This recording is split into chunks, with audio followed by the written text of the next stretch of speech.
Hi friends, నమస్తే. ఇంట్లో నలుగురు పేషెంట్లు ఉన్నారు ఫ్రెండ్స్. ఒకళ్ళకేమో లివర్ ప్రాబ్లం, టీవీ, ఒకళ్ళకేమో హార్ట్ ప్రాబ్లం, ఒకళ్ళకేమో కిడ్నీ ప్రాబ్లం, కంటి ఆపరేషన్లు. నేను ముసలాళ్ళకి ఎంత కేర్ తీసుకుంటానంటే ఫ్రెండ్స్, ఫస్ట్ నుంచి ఇట్లా అలవాటు. ఉదయం లేవగానే వాళ్ళకి గొంతులో ఎవరికైనా కానీ చలికాలం ఫ్రెండ్స్, వర్షాకాలం గొంతులో రకంగా ఉంటుంది. అలా కాకుండా ఉదయం లేవగానే నేను గోరువెచ్చలు నీళ్ళు చేసి ఉప్పు పసుపు వేసి ఇచ్చేస్తాను. గొంతు గరగర చేసి కొద్దిగా తాగుతారు. ఆ గొంతు గరగర చేస్తే ఏ రోగమైనా సరే ఫ్రెండ్స్ పోతుంది.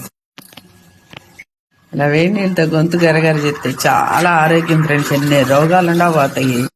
పేషెంట్లతో పాటు నేను ఉంటాను. గొంతు గరగర చేస్తా ఫ్రెండ్స్. నేను అని ఇట్లా 4 సార్లు రోజు చేస్తే ఆరోగ్యం